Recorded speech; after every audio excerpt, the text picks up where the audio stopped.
বিসমিল্লাহির রহমানির রহিম। সম্মানিত দেশবাসী, আজকে আলোচনা করছি জামাতে ইসলামীর আমির ডাক্তার শফিকুর রহমানকে নিয়ে। তিনি ছাত্রলীগ জাসদের কর্মী থেকে জামাতের আমির হয়েছেন। দর্শকবৃন্দ,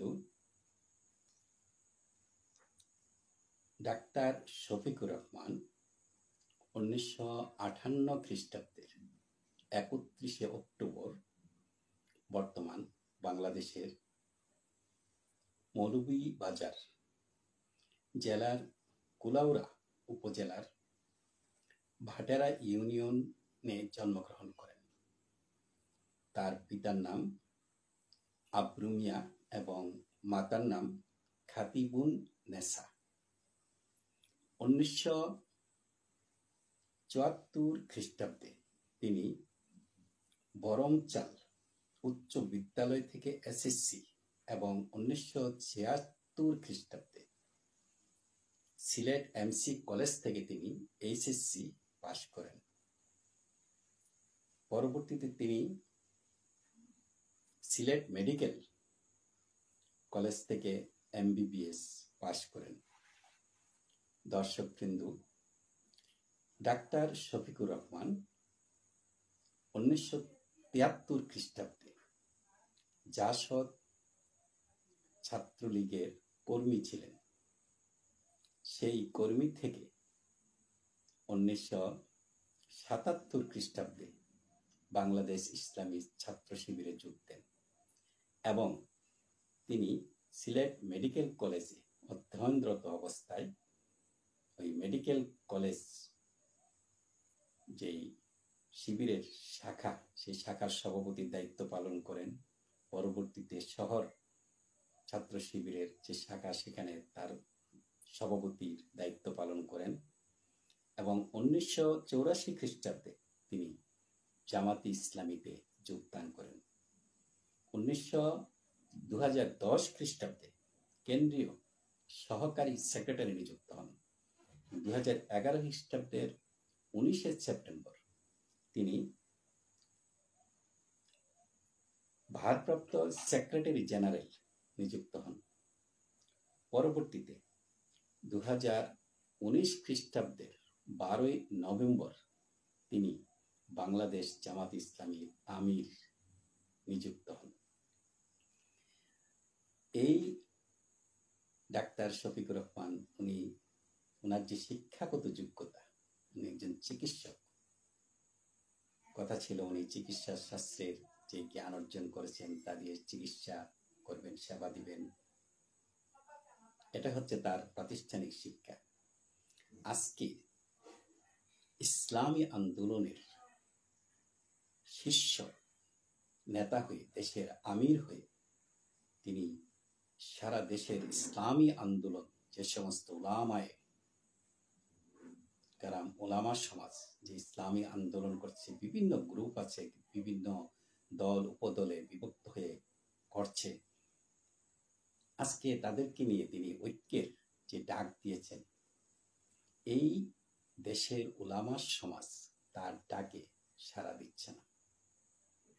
উলামা সমাজ বলতে আমি বোঝাচ্ছি ভারতীয় উপমহাদেশের প্রাতিষ্ঠানিক যে ইসলামী শিক্ষার সবচেয়ে বড় শিক্ষা প্রতিষ্ঠান হচ্ছে দেওবন্দ মাদ্রাসা।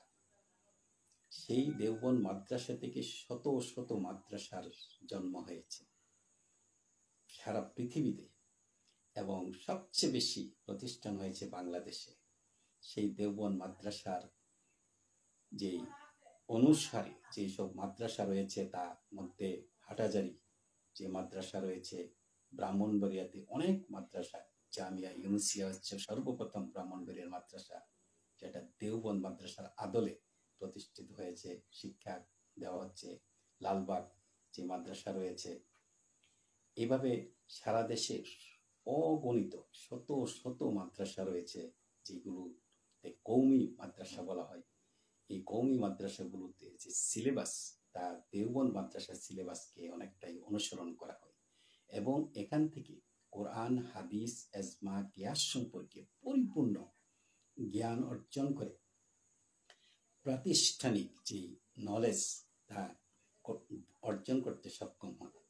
এসব মাদ্রাসায় পাশ করে মুফাসসির কোরআন হচ্ছে, এরা মুহাদ্দিস হচ্ছে, ওনারা ফিকহ শাস্ত্রের অনেক বড় আলেম হচ্ছেন। তারা যে ফরায়েজ, ইসলামী যে অর্থনীতি, ইসলামী যে এই পারিবারিক আইন, ফরায়েজ বলা হয়, পারিবারিক আইন সম্পর্কে তাদের অগাধ নলেজ রয়েছে। ফরায়েজ তারা পড়েছে। যদি ইসলামী স্টেট হয়, ইসলামী রাষ্ট্র হয়, বাংলাদেশ যদি ইসলামী প্রজাতন্ত্র হয়, তখন বর্তমানে যে আদালত রয়েছে এগুলো থাকবে না।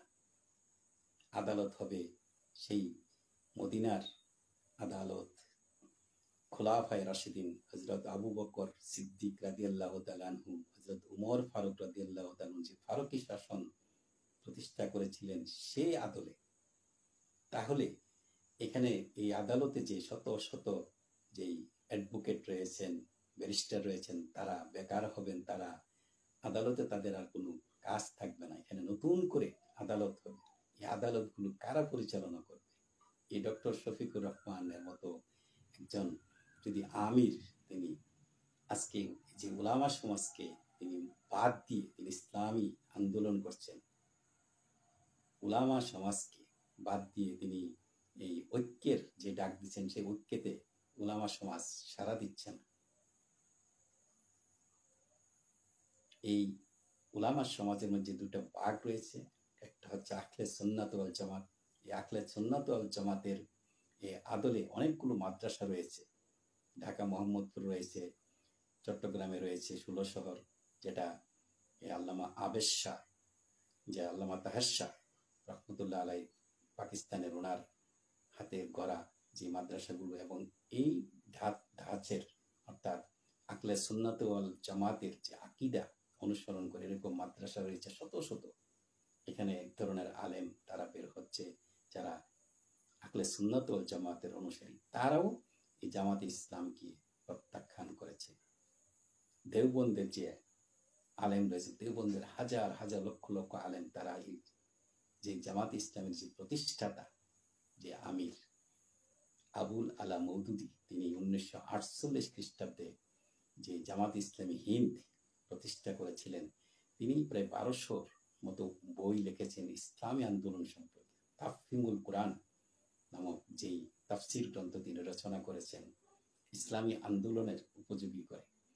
তারপর তিনি যে দলটি করেছেন, করার সাথে সাথে এই উলামায়ে দেওবন্দ, ওনার যে মতবাদ মওদুদিবাদ বলা হয়, এটা মদিনার যে ইসলাম, যে ফারুকি শাসন, হযরত আবু বকর রাদিয়াল্লাহু তাআলা আনহুর যে শাসন ছিল, বা হযরত মুহাম্মদ সাল্লাল্লাহু আলাইহি ওয়াসাল্লাম 23 বছর জীবনে যেই শাসন করে গেছেন, ওটার সাথে মিল নেই। এই জন্য উলামা সমাজ, উলামায়ে দেওবন্দ এই মওদুদি সাহেবকে প্রত্যাখ্যান করেছেন। ওনার যে মতবাদ, এটাকে এই মওদুদিবাদ হিসেবে আখ্যায়িত করা হয়েছে। আজকের এই দেওবন্দ মাদ্রাসার অনুসারী যারা, যে সমস্ত মুফাসসির কোরআন, যারা মুহাদ্দিস, যারা এই ফিকহ শাস্ত্রের অনেক বড় বড় আলেম, তারা এই জামাত ইসলামকে প্রত্যাখ্যান করছে। পাশাপাশি আহলে সুন্নাত ওয়াল জামাতের যে সমস্ত বড় বড় আলেম, তারা এই যেমন ডক্টর এনায়েতুল্লাহ আব্বাসির মতো এই এত বড় মাপের আলেম, ওনারা প্রত্যাখ্যান করছে। তাহলে এই তিনি একজন ডাক্তার, চিকিৎসক, উনি এই জামাত ইসলামের যে মজলিসের শুরা যে সদস্যরা রয়েছেন, ওনাকে এই দেশের আমির নিযুক্ত করেছেন, যিনি জাসদ ছাত্রলীগের কর্মী ছিলেন, এই ওনাকে আমির করছেন, অথচ ওনার যে তাফসিরে জালালাইন রিডিং করার মতো যোগ্যতা ওনার নেই। সহিহ বুখারী শরীফ এবং সিয়াসাত্তার যে হাদিসগুলো রয়েছে, এই গ্রন্থগুলো, মূল গ্রন্থগুলো রিডিং করার যোগ্যতা নেই। ফতোয়ায়ে আলমগীর মূল গ্রন্থ, যে ফতোয়ার গ্রন্থগুলো রয়েছে, রিডিং করার যোগ্যতা নেই। আকায়েদে নসুফি, আকিদার যে কিতাব, সেই মূল গ্রন্থ এই রিডিং করার যোগ্যতা নেই। তিনি ইসলামী আন্দোলনের মহান নেতা হয়েছেন, তিনি ইসলামী বিপ্লব করবেন, এদেশে ইসলাম প্রতিষ্ঠা করবেন। এটা কি করে হয়? যিনি এই মরহুম আবুল আলা মওদুদী সাহেব, উনি ওনাকেই তো উলামা সমাজ প্রত্যাখ্যান করেছিল। পরবর্তীতে যারাই জামাতের আমির হয়েছে, কেউ মানে বড় মাপের যে এই প্রাতিষ্ঠানিক যে ইসলামী শিক্ষা কেউ ছিল না। গোলাম আজম সাহেব থেকে শুরু করে আব্বাস আলী খান ছিল, আরো যারা যারা বিভিন্ন সময় আমির হয়েছে, ওনারা স্কুল কলেজ মাদ্রাসায় লেখাপড়া, মাদ্রাসা না স্কুল কলেজের বা ইউনিভার্সিটি থেকে ওনারা শিবির করে তারা বের হয়ে তারা এই ইসলামী আন্দোলন করছে, ভালো কথা। কিন্তু এখানে তো যে ইসলামী আন্দোলনের যে আমির হবে, যিনি কি ফারুকি শাসন এখানে চালু করবে, ওনাকে এই এই উমর রাদিয়াল্লাহু তাআলার মতো অনেক জ্ঞানের অধিকারী হতে হবে, আবু বকর রাদিয়াল্লাহু তাআলা অনেক জ্ঞানের অধিকারী হতে হবে, আলীকে তো মানে জ্ঞানের দরজা বলা হতো, আলী রাদিয়াল্লাহু তাআলা নাকি ওসমান গনির মতো অনেক জ্ঞানের অধিকারী হতে হবে। ওনার যদি সে নলেজ না থাকে, উনি কিভাবে এই খলিফা হবেন, মানে খলিফাদের স্থলাভিষিক্ত হবেন, এটা আমার বুঝে আসে না। এবং মূলত ওনার যে শিক্ষাগত যে যোগ্যতা, এই এদেশের ইসলামী প্রজাতন্ত্র বাংলাদেশ করার পরে যে আমির হবে, সে আমির হওয়ার ওনার তো যোগ্যতা নেই, আমি স্পষ্টভাবে বলছি। এবং মজলিসের শুরার যারা আছেন তাদেরকে অনুরোধ করব, অদূর ভবিষ্যতে আপনারা ইসলামী আন্দোলন যদি সত্যিকার অর্থে করতে চান, তাহলে ওনার মতো এরকম এই অনুপযুক্ত মানে লোককে আপনারা আমির বানাবেন না। আমির বানাবে উলামা সমাজের, মানে হাজার হাজার লক্ষ লক্ষ মুফাসসিরে কুরআন, ওদের উস্তাদ হতে হবে। হাজার হাজার মুহাদ্দিসদের উস্তাদ হতে হবে, ফিকহ শাস্ত্রের উস্তাদের উস্তাদ হতে হবে। অর্থাৎ সারা দেশের উলামা সমাজ যাতে তাকে শ্রদ্ধার সাথে তার নামটা স্মরণ করে, সে যাতে উলামা সমাজের শিষ্য হয়, তার মধ্যে যাতে ইসলামের যে জ্ঞান, সেটা যাতে প্রাতিষ্ঠানিক জ্ঞান থেকে শুরু করে মানে পরিপূর্ণ, যাতে ইসলাম সম্পর্কে তার একটা নলেজ থাকে, এরকম লোক হতে হবে ইসলামী আন্দোলনের যে মূল আমির হবেন। আর যদি এই জায়গায় বারবার ভুল করে আসছে অতীতে, এই ভবিষ্যতে এরকম ভুল করলে এই ধরনের লোক দিয়ে ইসলামী আন্দোলন হবে না, বিপ্লব হবে না। এবং মূলত এই কারণে এই জামাতে ইসলামী এদেশের 195 জন লোক মুসলমান, এদেশে তো সবাই ইসলামী আন্দোলন করার কথা। ইসলামী আন্দোলন জনগণের ধারে কাছে এখনো যেতে পারে নাই, এখনো না।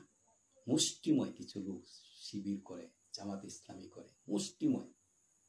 এটা যদি এককভাবে তারা নির্বাচন করে, জামাত ইসলামী বোঝা যাবে, প্রকাশ হবে। মুষ্টিময় কিছু লোক ডাকসু নির্বাচনে যে শিবিরের জয় হয়েছে, এটা কারচুপির মাধ্যমে, ভোট কারচুপির মাধ্যমে, নীলক্ষেতে ব্যালট পেপার এনে কারচুপি হয়েছে, দুর্নীতি হয়েছে। জাহাঙ্গীরনগর যে ডাকসু নির্বাচনে সেখানে দুর্নীতি হয়েছে। ওনারা সৎলোকের শাসন কায়েম করবে। ওনারা যদি এই 2টা নির্বাচন তারা জয় হয়েছে, তার এই ইসলামী ছাত্র শিবিরে 2টাতে অভিযোগ, ভোট চুরির অভিযোগ, কারচুপির অভিযোগ, পক্ষপাতিত্বের অভিযোগ। কারা করেছেন এই পক্ষপাতিত্ব? জামাতের যে শিক্ষক রয়েছেন তারা।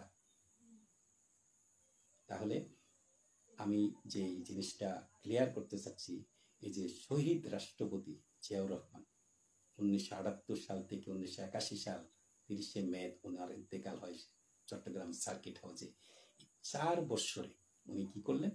প্রথমে জাগো দল, তারপর বাংলাদেশ জাতীয়তাবাদী দল বিএনপি প্রতিষ্ঠা করেছেন। কি নিয়ে? বাংলাদেশি জাতীয়তাবাদ আর বহুদলীয় গণতন্ত্রকে পূর্ণ প্রতিষ্ঠা করবেন, এই 2টা জিনিস সামনে রেখে মাত্র 4 বছরে সততা এবং নিষ্ঠা দিয়ে উনি সারা দেশের সকল ধর্মের, সকল বর্ণের, সকল রাজনীতির যে নেতা কর্মী সবার মন তিনি জয় করেছেন।